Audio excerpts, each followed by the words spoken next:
Hyksos are really Joseph and his brothers. Remember in the Bible, the Israelites go into Egypt, Joseph goes into Egypt, and eventually his brothers go into Egypt? Some people think that the Hyksos may have been Joseph, but we'll talk about that later. That's an interesting question.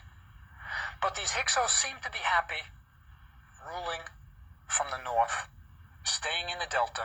We have very few monuments of theirs.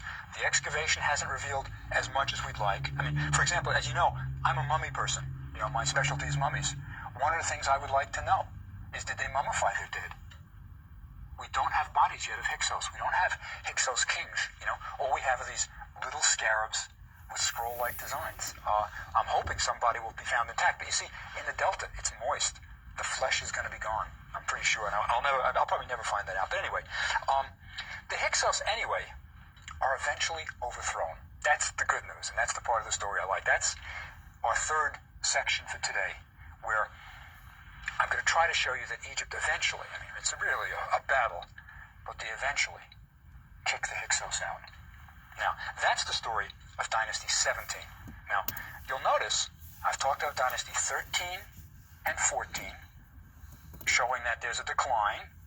Talked about Dynasty 15, right, showing that those are the Hyksos. Now, Dynasty 16, I haven't said. Right, I'm going to Dynasty 17. There is no Dynasty 16. It's a spurious dynasty. There's probably no real kings there. Dynasty 17 is what we really have to go to. That's where it's really happening. Now, there are princes who are ruling in Thebes. As I said, the Hyksos seem to be pretty happy just staying put in the delta.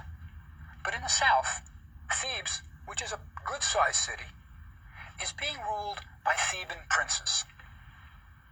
And now our story starts, the story of the expulsion of the Hyksos, starts with a letter, an inflammatory letter, sent by the Hyksos king. His name is Apophis, right? We have a papyrus, and it's generally believed, or was believed, that the papyrus is a literary papyrus. It's a fiction, it's a short story. It's actually a novella. And this is what it says. It's an interesting story. Apophis, the Hyksos king, sends a letter to the Theban prince.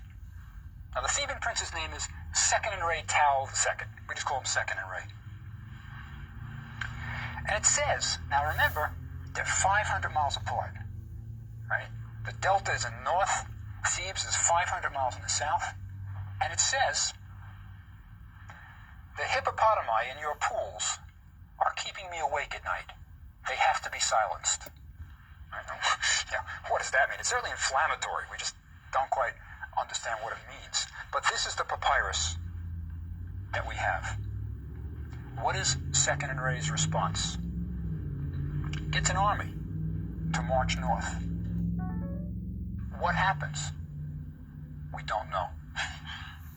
The papyrus breaks off. We don't have the ending.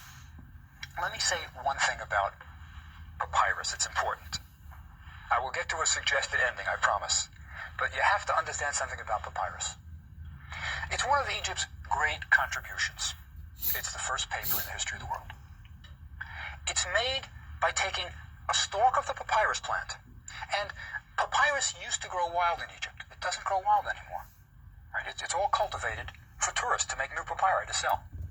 But it used to grow wild, and it grew big. Bigger than sugarcane. Probably, sometimes the diameter of a stalk of papyrus could be as much as 6 inches. And the way you made papyrus was, you took the stalk, and you cut it into, say, 18-inch chunks. And then you cut it lengthwise to get some nice strips out of the middle. So you had these long, thin, 18-inch strips of papyrus. And then you put them on the ground, and you overlapped the edges just a little bit, till you formed something that looked like a big page. You took a wooden mallet and you beat it. Right? You pound it, not tearing it. Fibers are pretty rough, but you pounded it with your mallet. And then you left it out in the sun to dry. You didn't have to glue them together. The sap of the papyrus does the gluing. Once it dries... Okay. So, we're talking about the different dynasties. And now he's talking about the Hyksos. I think that's what he was talking about. They are believed. Some people believe that these might be the legendary Israelites before they had the name change. And I always felt like, okay,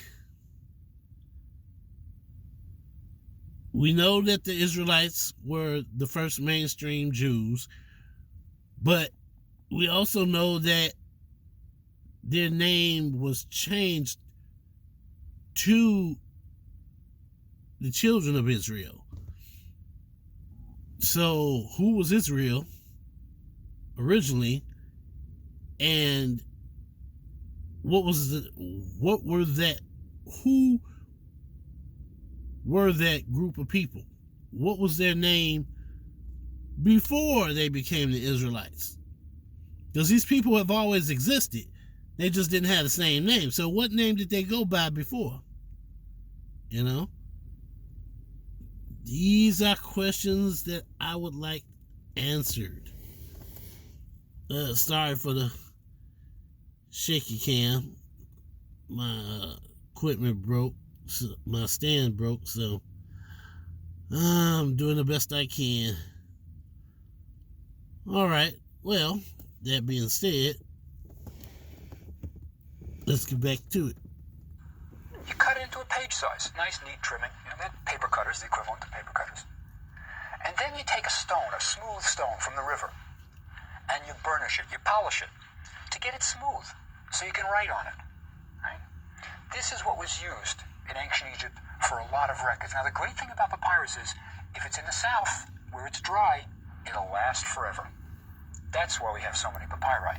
Now, if you wanted to tell a long story, you wanted to write a novel, they didn't have books in the sense of pages stacked on top of one another and bound or sewn together. They made papyrus rolls.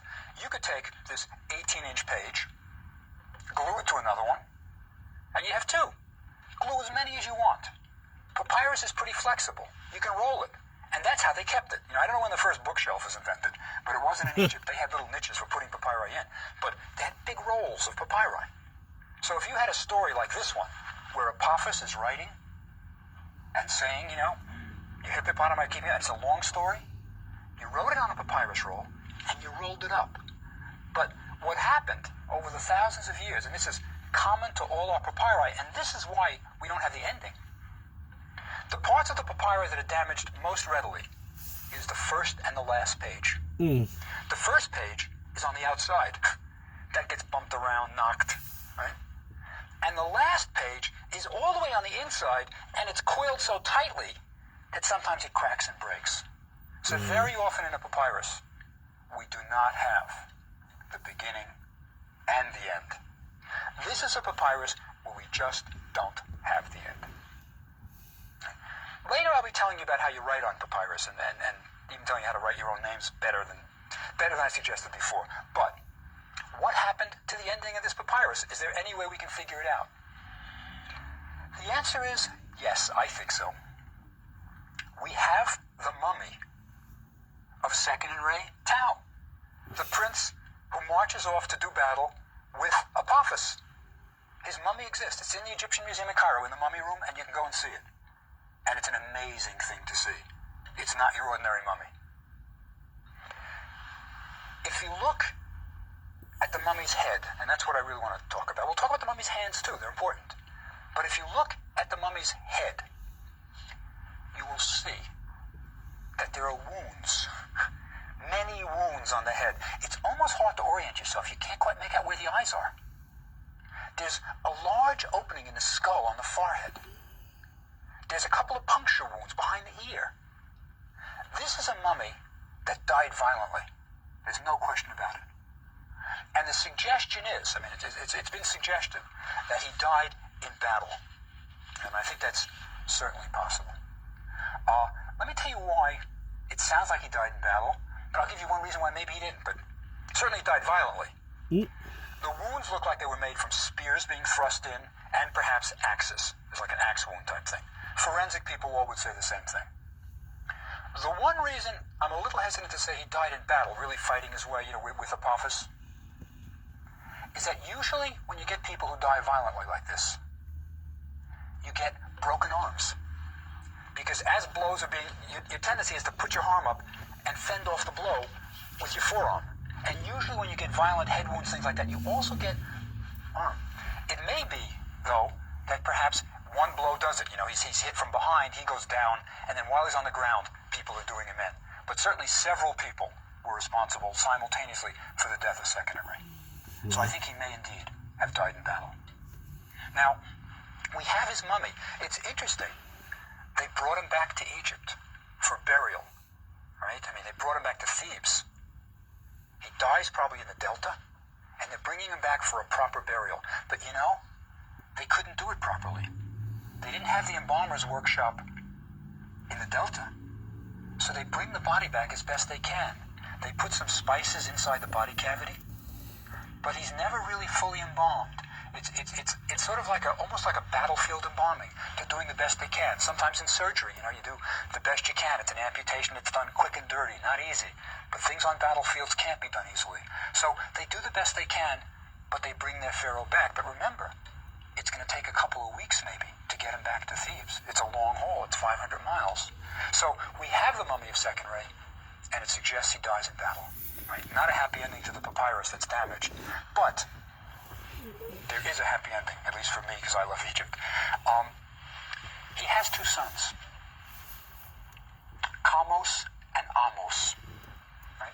Kamos, by the way, think of the name. You're getting a feeling for Egyptian names by now. Ka means the soul, and Mos is born. The soul is born. Right? That's one way to do it. Kamos goes north and does battle, avenges his father. Right? And it's interesting. We have records of this battle, of what Kamos did. Now, Kamos carved it on a stela. Remember? Stela, the big round top stones. He carved the stela, put it up in Karnak Temple for everybody to see about how he does it in the Hyksos. Now, how does he do it? He marches north. Avaris is a walled city. So they're laying siege to the city. They're not letting Apophis out. Right? Not letting him out. Apophis sneaks a messenger out. And the messenger is going south to Nubia, where the gold is, where the Egyptians had always gotten their gold, and where the Egyptians had always gone to beat up the Nubians to make sure they get the gold. So the Nubians are no friends of the Egyptians. And Apophis sends a letter, and it says, send troops, and we'll divide Egypt between us. Right? So he wants to have a confederation with the Nubians. So, excuse me, I'm sorry. So, the professors just said that a lot of the riches, basically he's saying a lot of the riches that Egypt just lavished themselves with, a lot of their treasures were manufactured in Egypt, but the raw material was found elsewhere. And I always felt like Egypt was great, not because of Egypt specifically on its own, but what made Egypt great, in my mind, was the fact that you had people from other parts of the country, people from other parts of the continent of Africa that pitched in, shared what they had, and that's what made Egypt great. In this particular case, the professor said that Egypt got its gold from another country. It got it from, what was it, Kush?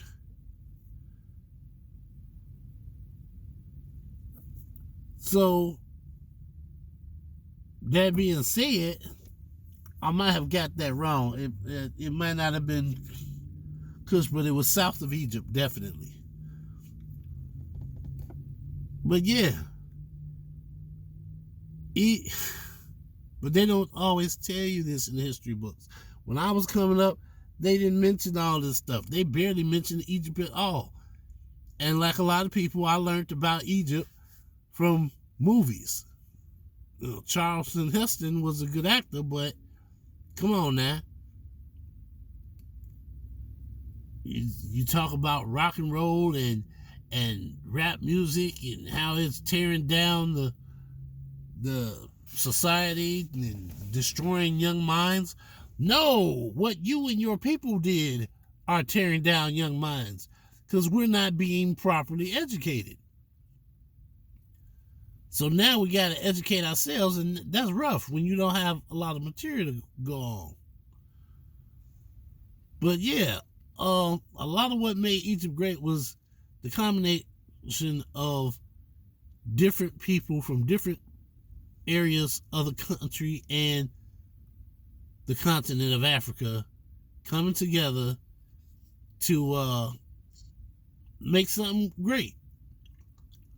That being said, let's get back to it. To defeat Kamos, but the messenger never got through. Kamos' stela tells us they captured the messenger, and the Nubians never learned about it. So we know Nubia, that that's Kamos where it had was. sieged this town and really done a job on Apophis from the stela. There are actually two versions of the stela. Even one's very damaged. He must have put it up in various places. This was like a big deal to tell people about. So we know that Kamos goes north and does a number on Apophis. But he doesn't do the final number. That's interesting. Kamos dies, and the final expulsion of the Hyksos is by his brother, Ahmose. And we have records of Ahmose expelling the Hyksos also. And the records come, interestingly, from a military man's tomb. A man called Ahmose, son of Ibana. And Ahmose, son of Ibana, was a career military man. There were lots of those in Egypt. The military was a way to, you could rise up through the ranks and do quite well. Because one of the reasons you could do quite well is they had plundering. When you went into, a town and you won and you were victorious, you took everything that wasn't nailed down. And often the pharaoh rewarded you. Ahmose, son of Ibana, his career spanned 3 different pharaohs. And he went with Ahmose, the brother of Kamos, north to defeat the Hyksos. And what he says, and it's on the walls of his tomb, it's a wonderful, wonderful, long narrative of the career of this military guy who was very proud. He tells about how he was rewarded and what he did, but they chased the Hyksos all the way north to Palestine. So the Hyksos are finally kicked out of Egypt, right? So we do have a kind of resolution to it. These foreigners, these vile Hyksos, are kicked out. And Ahmose, son of Ibana, the military man, he tells us, he says, the pharaoh rewarded me. I was given slaves. In other words, when you're there, you can capture people, And he captured 4 people. So he's given 4 slaves. He's allowed to keep them. Sometimes when the Egyptians brought back slaves, they didn't bring back large numbers. But they brought back slaves. They were given to the temple. These were the people who did the work in the temple. Right? They would clean the temple, do whatever. So we do have a clear picture here that the Hyksos are finally expelled. Kamos starts it, Ahmose finishes it, and Ahmose is going to be the first king of the next dynasty. Now, when they're doing things chronologically... Okay, so you got these brothers that go into Egypt holding it down, and one starts the mission, the other one ends it, and he becomes the next king. So that's what we pick up next time. Kamos and Ahmose, the brother kings. So, that being said, I will chat with you later.